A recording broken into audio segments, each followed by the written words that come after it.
Today is November 9th, which means our coaching program is now live.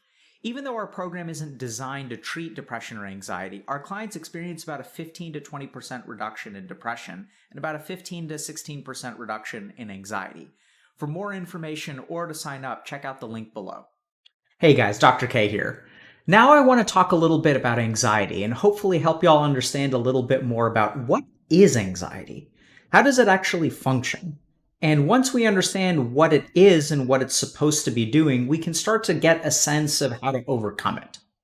So anxiety is essentially our brain's capacity to predict danger and warn us about it. It gives us the opportunity to look into the future, see or anticipate problems, therefore we can take corrective actions now to prevent bad outcomes. That's essentially what anxiety is. Consider being worried about looking stupid at a party, or afraid that you're going to fail a test, or being afraid that you're going to get rejected from a job interview.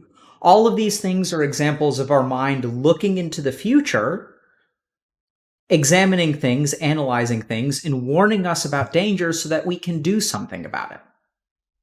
And so essentially what happens when our mind worries is it's making predictions of bad outcomes in the future in a hope that it can warn us about it and we can kind of do something to correct or prevent it. So anxiety is essentially our ability to see problems and consider consequences. Anxiety is when our mind has thoughts of the future, usually associated with negative consequences. It involves predicting the impact of current actions into the future, and specifically how painful the future will be if we act in a particular way now. We tend to talk about anxiety like an illness, but if we look at the fundamental function of worry, let's not forget that most of the time, worry isn't a bad thing. It's actually a good thing. We're wired for it. It's something that our brain is telling us to do. So let's try to unpack anxiety a little bit further, and we're going to go through two examples kind of as we sort of analyze anxiety. And those two examples are going to be being afraid of looking dumb or offending people at a party, or being afraid that we're going to do poorly on a test. So the first thing that we need to look at is both of these examples involve you, right? So anxiety involves thinking about you and the consequences that you may or may not take, usually. You start with yourself and you look into the future. The reason you do this is you try to figure out all the possible solutions to prevent bad outcomes. And so anxiety tends to focus on some kind of insecurity, oftentimes with you, but it could be an insecurity about someone else, your sense of your own capability or what you're not good at. So in the case of looking dumb or offending people, you may not have confidence in yourself as a person. Somewhere along the way, you discovered that people may not like you very much, or that the only time they like you is if you kind of put on a particular mask or you put on a show, and that they like that version of you, but not the real version of you. You may believe that you're just not as charismatic as other people. You may find yourself comparing yourself to a lot of other people. But at the end of the day, there's an insecurity about your likability as a person. In the case of studying, you may be afraid of failing or fear that you haven't studied enough. You may recognize that other people can be confident. Once again, there's going to be comparison there. But something just makes you worried that you're not going to do good enough, or you're afraid of doing good enough, or you're afraid of being good enough. Sometimes people consider anxiety as stemming from the past. Now, I sort of say that anxiety is the future-focused mind. But people will say, but I have anxiety about the past. Let's just tunnel down into that tangent for a second. People will say, oh, I messed up last night, and if people are going to dislike me today because I was dumb yesterday at the party, or yesterday in class I asked a stupid question, so now everyone is going to think I'm stupid. And so they pause for a second and they kind of look back and they say, oh, I made a mistake yesterday, I'm anxious about the past. But if you really look at it, what they're doing is they're looking at an event in the past and they're still projecting the consequences into the future. So all anxiety involves looking into the future. And even though you can be worried about something that happened in the past, if you really pay attention, what you're really looking at is you're worried about the consequences that could evolve from actions that happened in the past. So we see that anxiety is about predicting possible problems that arise. And now we get into another interesting tidbit about anxiety, is that since anxiety is about making predictions, the smarter you are, the more computing power you have to make predictions. And this is really, really unfortunate because what I find time and time again as a clinician is that the smarter you are, the worse or more crippling your anxiety can be. The more that your mind is able to compute potential futures, the more potential problems that your mind will tell you to worry about. And so it's really unfortunate, but generally speaking, the smarter you are, the worse your anxiety is. And so now that we kind of sort of dug into a little bit about the you component of anxiety, let's look at what the mind does with responding to anxiety. So what does the mind do when we actually experience anxiety? How do we deal with these worries in the future? The short answer is that uncertainty is really frightening, so what we try to do is to remove the uncertainty. Most of anxiety involves an if-then sort of statement. So we see the then portion. So if I say this, then people are going to think this, right? If I go to the party and I speak up, people are going to dislike me. If I don't study enough, I'm going to fail the test. And so it's kind of like an if-then statement. And so what we try to do is we try to fix the then, right? We try to alleviate our anxiety by essentially controlling something in the future. And we may think a little bit about overcompensating. So let's take the example of, I cracked a joke about someone and maybe they're upset by it. Let me just apologize just in case. Even if you didn't say anything offensive, a lot of times people with anxiety are so concerned about it that they'll overcompensate and try to control that future. In the event that this person is offended, let me remove that uncertainty and just apologize just in case. The other thing that we try to do to sort of control the future or remove the uncertainty is to not trigger it at all, right? So if we avoid the situation entirely, then we can control any potential negative outcomes that happen. So if I don't even show up at the party, I can't misspeak. People won't think I'm stupid. And so how about I just don't go?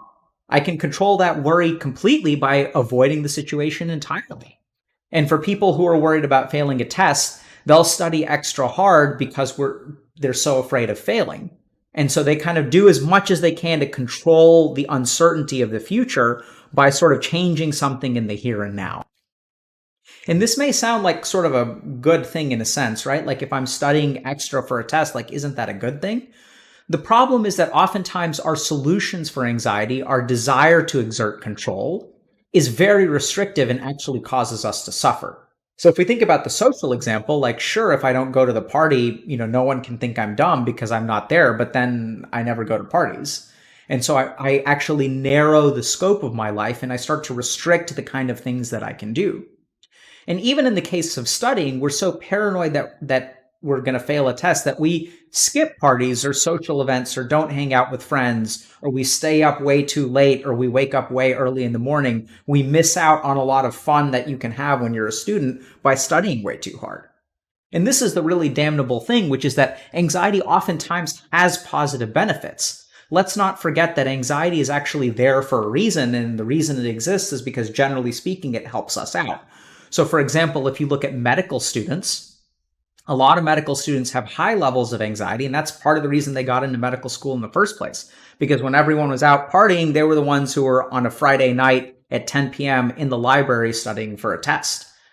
And so even though anxiety could be advantageous for us at times, generally speaking, we want to be really careful, because if we give into it and we try to control those uncertainties, it actually restricts us or causes us to suffer, even though it may give us some kind of material advantage in life.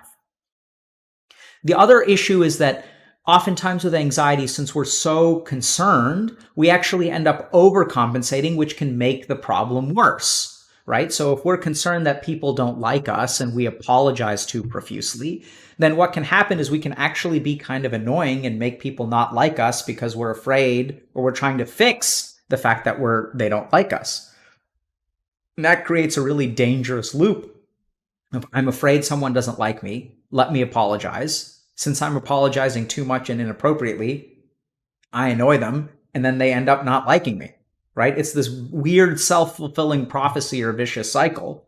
And so it's our solution to the anxiety that actually causes our suffering, makes our life a little bit more restricted, and actually creates problems. And the last really, really sad and unfortunate thing about anxiety is that sometimes if we give into it, other people can take advantage of our insecurity.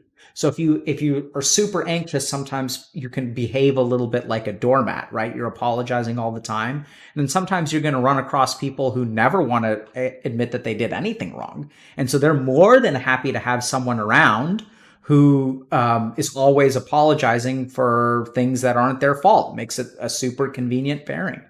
So it can be really dangerous because sometimes our anxiety results in people taking advantage of us. And so how do we deal with this, right? So sure, we've got this issue of, okay, anxiety is our mind, our predictive capability, focusing on particular problems in the future based on our sense of uncertainty and insecurity, usually in ourselves. So what do we do about that, right? So I'm insecure in myself and I'm predicting all these problems, and I'm a smart person, so I make a lot of predictions. And then I try to control that uncertainty by avoiding parties or restricting what I do. So how do we break out of this? What do we do about it? The first thing to understand is that anxiety is literally the mind thinking in the future. If we can bring the mind to the present, it's literally impossible to be anxious. I know it sounds completely crazy, but if you look at the experience of anxiety, your mind is thinking about the future. And so anytime you're thinking about the present or focused in the present, you can't be anxious. Good examples of this are like, let's say you take a bath or like a nice hot shower. And if you're immersed in the experience of taking the shower or the bath, you won't be thinking about other things and you can't experience anxiety. And we deal with anxiety in all kinds of ways by bringing our mind to the present. Some of these can actually be harmful, but we can see this in things like games or watching videos or watching TV shows or movies or even substances. When we play video games, for example, like our mind stops thinking in that future and starts focusing on the game. And then what happens to our anxiety? It melts away. If we get engrossed in a TV show or something like that, then once again, we're not thinking in the future and we're not thinking about ourselves. We're thinking about something else. And so the anxiety falls away. Sometimes people will use substances like marijuana or alcohol, and those certainly help with anxiety as well. And how do they help with it? They sort of keep our mind. It's a biological substance that helps our mind focus a little bit more in the present, right? And so I'm not advising that these things are actually good. In fact, I think all three of these are poor choices to deal with anxiety. But let's try to map out a full spectrum of how we do deal with anxiety. And then we can sort of start to shift gears a little bit towards healthier methods of coping with anxiety. So the key thing still remains that anxiety literally cannot exist if you're not thinking about the future. And a good example of this is sometimes people will have, anxiety about, let's say, going to a party or failing a test. And if you really look at people's experience, once they sit down and they start to study, right, once you get engrossed in the act of studying, then the anxiety sort of melts away. Once you actually show up to the party and you stop kind of thinking about it and you start engaging with people, for those of you that are a little bit lucky and can focus in those experiences, then the anxiety disappears, right? We can also use like stage anxiety or performance anxiety as a good example, that you're really, really worried when you go up on stage, but once you actually get up on stage, hopefully you start to feel way better. Another great example of that is jumping into a cold swimming pool, where before you jump into the water, oh my God, it's going to be so cold, it's going to be so cold, it's going to be so cold. It's paralyzing you. But once you actually jump into the water, generally speaking, the anxiety was far more paralytic than the reality of jumping into the water. And so if we can sort of engage in the activity, then the anxiety will actually start to melt away. So the second thing to kind of think about, so just to summarize, if we can bring our mind to the present, if we can actually go ahead and jump in the water, if we can engage in an activity, if we can move away from the future, if we can train our mind to focus in the present, then anxiety literally cannot exist. Staggering, okay?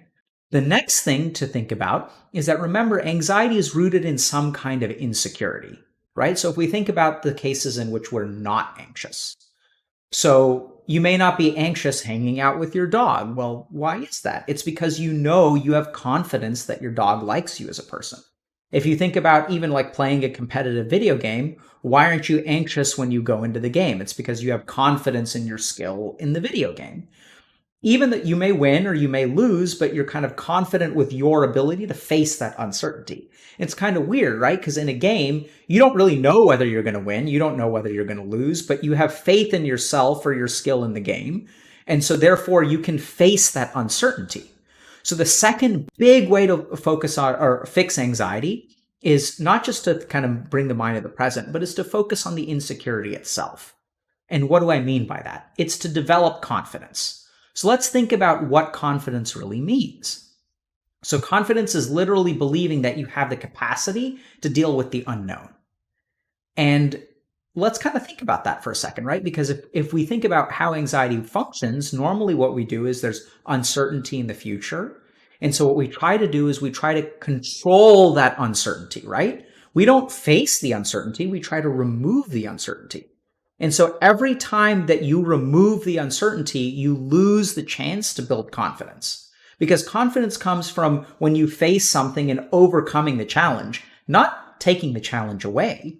And so a lot of our solutions to our anxiety about controlling our future actually prevent us from developing the confidence that we need to really overcome anxiety.